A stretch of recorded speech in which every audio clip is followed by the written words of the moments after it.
Shalom, salam berkat dari kami untuk pendengar sekalian. Saat ini pendengar akan diberkati dengan program Hari Ini Harinya Tuhan bagian yang ke-8.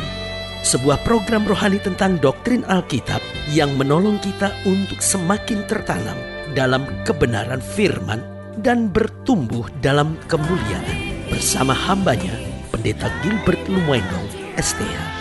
Banyak orang merasa doktrin Alkitab sebagai sesuatu yang membingungkan. Tetapi tahukah saudara bahwa doktrin Alkitab intinya adalah memahami Alkitab dengan benar, dengan pemahaman yang sistematis, sehingga kita terus dapat tertanam di dalam kebenaran firman, sehingga kita terus bertumbuh di dalam kemuliaan Allah. Buka hati saudara sekalian untuk menerima berkat-berkat firman-Nya hari ini. Bahaya terbesar yang ditakutkan oleh dunia hari-hari ini bukanlah perang dunia, bukanlah bom nuklir, bukanlah bom biologi yang katanya dapat menghancurkan kehidupan manusia. Tetapi tahukah saudara bahwa bahaya yang terbesar di akhir zaman ini adalah kehancuran keluarga. Kenapa? Karena bom hanya akan menghancurkan sebagian negeri, peperangan, bahkan perang dunia sekalipun hanya akan menghancurkan sebagian negeri, menghancurkan wilayah tertentu. Tetapi tahukah saudara bahwa kehancuran keluarga telah merusak generasi ini? Karena rumah tangga yang broken home telah menciptakan anak-anak yang berontak, telah menciptakan anak-anak yang violent, sehingga perkelahian pelajar tidak pernah bisa diselesaikan masalahnya. Narkoba tidak pernah diselesaikan. Lembaga LSM, lembaga swadaya masyarakat, lalu bahkan pemerintah sendiri telah membangun badan narkotika nasional, dan segala upaya dana dikeluarkan besar-besaran hanya untuk memberantas narkoba. Bahkan perhatian waktu, orang-orang mulai bicara tentang kematian akibat narkoba dan segala sesuatunya. Tetapi saudaraku yang kasih dalam Tuhan, beberapa orang mulai bertanya, kenapa narkoba tidak pernah selesai masalahnya? Jawabannya sederhana, karena narkoba adalah hasil dari rumah tangga, dari keluarga yang hancur. Di mana ada keluarga yang hancur, maka narkoba tidak akan pernah bisa diselesaikan persoalannya. Karena persoalan terbesar bagaimana menyelesaikan narkoba hari-hari ini adalah bagaimana membangun keluarga yang bahagia. Karena itu saudaraku yang kasih dalam Tuhan, selalu saya bilang bahwa bahaya terbesar di akhir zaman ini adalah hancurnya keluarga-keluarga. Nah, saudaraku yang kasih dalam Tuhan, kalau kita tahu bahwa hancurnya keluarga-keluarga adalah masalah terbesar di akhir zaman ini, berarti jika engkau seorang suami, jika engkau seorang istri, maka kita mau mulai punya tekad bahwa Tuhan, saya mau bangun keluarga yang bahagia di dalam Kristus. Karena keluarga yang bahagia di dalam Kristus adalah benteng yang akan dapat mempertahankan keluarga saya, mempertahankan anak-anak saya dari segala sesuatu yang jahat. Selamat datang dalam program kita Hari Ini Harinya Tuhan, sebuah program rohani yang mendorong kita untuk menjadikan firman Tuhan sebagai dasar keseharian kita. Karena selama kita menjadikan firman Tuhan dasar keseharian kita, maka langkah kita akan tegap di tengah badai yang menerpa kehidupan kita sekalipun. Haleluya. Dan dalam program kita sedang membahas tentang pernikahan Kristen, tentang membahas tentang keluarga Kristen. Karena saya percaya dari mulanya Allah meluangkan waktu, perhatian, pikiran, dan tenaga yang terbesar justru untuk pernikahan. Karena kalau saudara pelajari dalam Alkitab, Tuhan menciptakan langit dan bumi hanya dengan firman. Allah menciptakan matahari, bulan, bintang hanya dengan firman. Waktu Tuhan menciptakan manusia, Allah mulai bertindak, Allah mulai berbuat sesuatu yang lebih mungkin. Kenapa? Karena Allah mulai mengambil debu tanah, lalu debu tanah ini diproses, dibentuk, dan dijadikan manusia, lalu Allah menghembuskan nafas hidup. Tetapi hanya sejauh itu. Tetapi tahukah saudara, waktu Allah membangun keluarga, Allah bekerja jauh lebih berat dari itu. Kenapa saya bilang bahwa Allah bekerja jauh lebih berat daripada itu? Karena kalau kita perhatikan bahwa ketika Allah membangun keluarga, Allah mulai dengan membuat Adam tidur nyenyak. Lalu kemudian apa yang dia buat? Dia membuka perut dari Adam. Untuk apa? Untuk mengambil tulang rusuknya. Dan waktu selesai Allah dalam tanda petik mengoperasi Adam ini, dia ambil tulang rusuknya, baru dari tulang rusuk itu dia bangun wanita. Nah, selesai dia bangun wanita, dia sendiri yang menuntun wanita ini untuk menjumpai Adam. Nah, jadi saudaraku yang kasih dalam Tuhan, Allah meluangkan waktu, tenaga, pikirannya untuk keluarga. Nah, saudaraku yang kasih dalam Tuhan, siapa kita sampai kita berkata, oh saya sedang sibuk, saya tidak punya waktu buat keluarga saya. Siapa kita sampai kita bilang, saya banyak urusan sehingga saya nggak ada waktu buat keluarga saya. Kalau Allah saja meninggalkan segala sesuatunya, Allah menciptakan langit bumi hanya dengan firman. Tetapi waktu tiba saatnya pada pembentukan keluarga, Allah meluangkan segala-galanya. Kenapa kita tidak berani untuk meluangkan segala-galanya demi membangun keluarga yang bahagia di dalam Kristus? Saudaraku yang kasih dalam Tuhan, Yohanes pasal 2 ayat yang pertama sampai ayat yang ke-12, demikian firman Tuhan. Pada hari ketiga ada perkawinan di Kana yang di Galilea dan ibu Yesus ada di situ. Yesus dan murid-muridnya diundang juga ke perkawinan itu. Ketika mereka kekurangan anggur, ibu Yesus berkata kepadanya, mereka kehabisan anggur. Saudaraku yang kasih dalam Tuhan, saya percaya banyak keluarga, banyak rumah tangga sekarang sedang kehabisan anggur. Dan ibu Yesus berkata, mereka kehabisan anggur. Kata Yesus kepadanya, mau apakah engkau daripadaku ibu, saatku belum tiba. Tapi ibu Yesus berkata kepada pelayan-pelayan, apa yang dikatakan kepadanya, buatlah itu.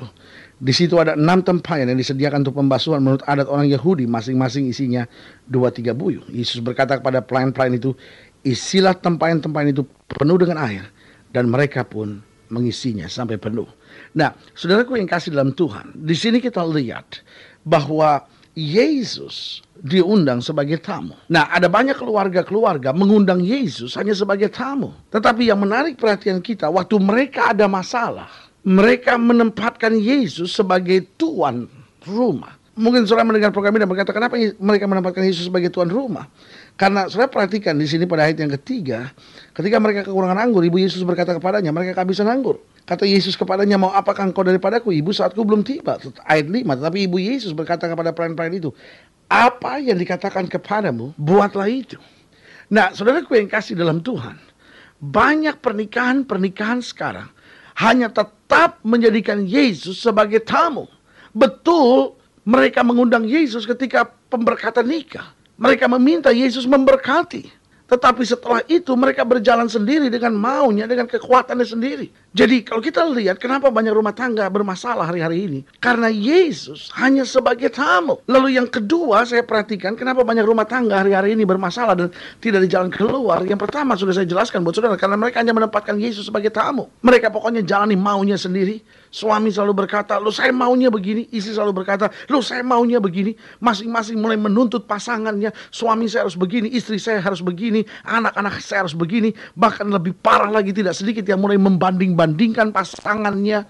Wah, suami saya itu nggak seperti ayah saya, suami saya tidak seperti tetangga sebelah itu, suami saya itu tidak sama seperti rekan kantor saya yang rajin, yang kayaknya apa-apa bisa gitu, suami saya itu malas sekali. Nah, saudaraku yang kasih dalam Tuhan, waktu saudara mulai membanding-bandingkan, tanpa saudara sadari sebetulnya saudara mengundang kehancuran di dalam keluarga saudara, karena saudara mulai mengundang sakit hati, saudara mulai mengundang penolakan, saudara mulai mengundang kepahitan dalam keluarga saudara. Nah, begitu juga seorang suami terhadap istrinya, dia mulai banding-bandingkan istrinya dengan ibunya. Kok istri saya nggak seperti mama saya? Dia mulai dia bandingkan dengan bekas pacarnya dulu. Istri saya nggak seperti bekas pacar saya. Nyesel saya putus sama dia waktu itu hanya karena orang tuanya nggak setuju. Tetapi, aduh, ini istri saya jauh dari pacar saya. Dia banding-bandingkan seperti itu. Nah, saudara gue yang kasih dalam Tuhan, kalau saudara mulai banding-bandingkan pasangan saudara, suami saudara, istri saudara, saya mau beritahu, bertobat sekarang. Karena cara seperti itu engkau hanya mengundang kehancuran di dalam keluarga saudara.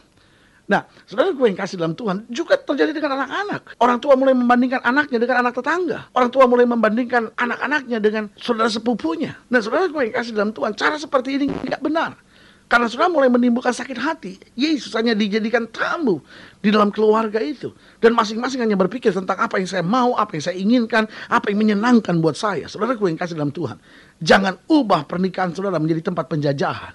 Di mana saudara hanya minta suami saudara buat persis seperti apa yang kau mau. Dan meminta istri saudara melakukan segala sesuatu yang kau mau. Saudaraku yang kasih dalam Tuhan, saudara telah mengubah lembaga suci yang bernama pernikahan menjadi tempat yang menyakitkan yang bernama penjajahan. Kenapa? Karena Yesus hanya sebagai tamu. Yang kedua, kenapa banyak rumah tangga bermasalah? Karena ketika mereka menghadapi masalah, karena kita harus jujur akui bahwa setiap rumah tangga pasti berhadapan dengan masalah. Waktu mereka menghadapi masalah, mereka tidak memanggil Yesus untuk take over the problem.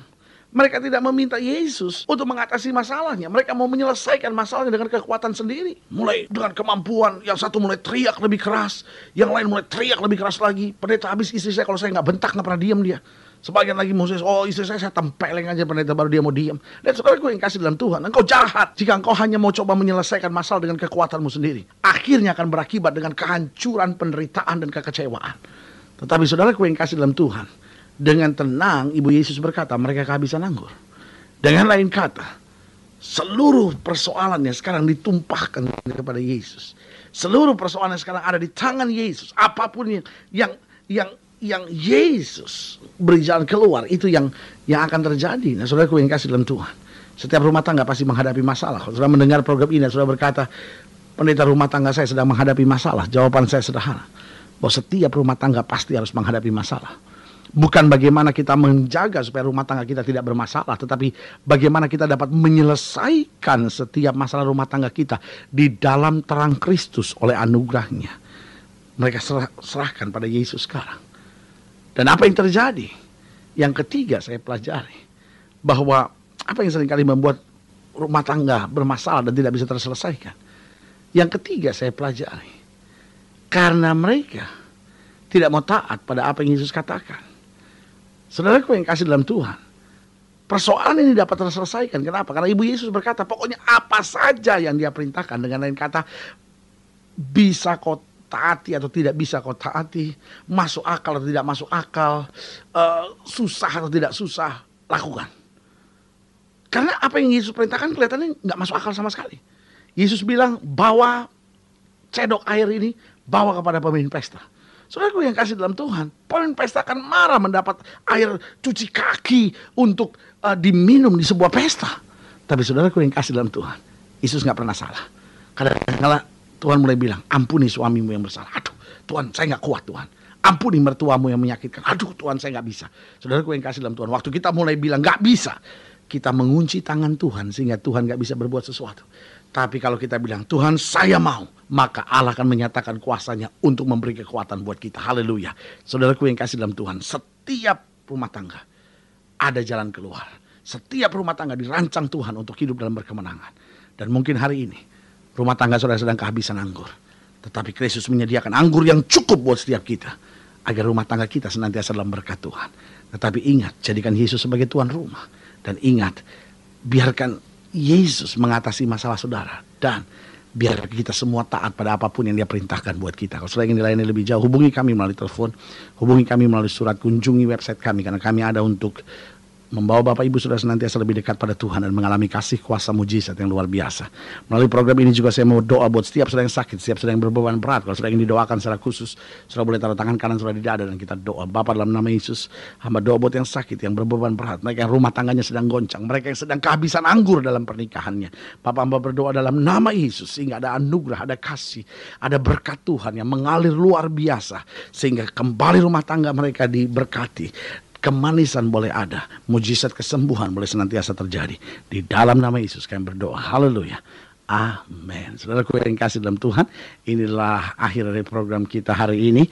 Hari ini harinya Tuhan. Doa saya menyertai saudara, tetap bersemangat, bersukacita menghadapi segala perkara, karena kita tidak pernah sendiri.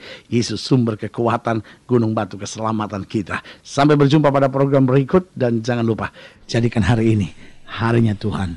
Haleluya. Tuhan. Haleluya. Tuhan.